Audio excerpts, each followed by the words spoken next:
Presentato al Lido Agrigentino della Polizia di Stato a San Leone il terzo Memorial Alfonso Capraro, in programma l'11 e il 12 agosto.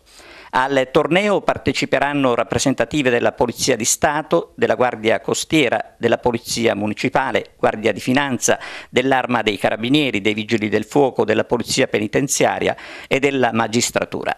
Alfonso Capraro è scomparso tragicamente a causa di uno scontro avvenuto sulla strada per Raffadali. L'agente, in servizio alla squadra mobile di Agrigento, per il terzo anno consecutivo verrà ricordato dai colleghi anche per le grandi qualità professionali. Un calcio per la legalità, ma anche per ricordare soprattutto un valoroso agente tragicamente scomparso. Siamo al terzo Memorial Capraro. Sì, anche quest'anno ricordiamo il collega Alfonso Capraro che da qualche anno ci ha lasciati a seguito di un grave incidente stradale.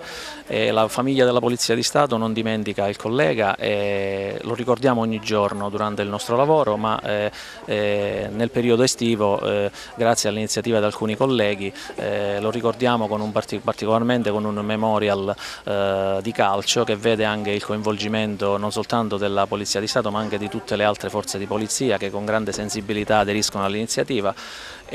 Quest'anno l'iniziativa si svolgerà l'11 e il 12 di agosto presso la struttura polivalente del Villaggio Peruzzo, messa molto gentilmente a disposizione dai titolari, e sarà un mini torneo appunto che si articolerà nelle giornate dell'11 e del 12.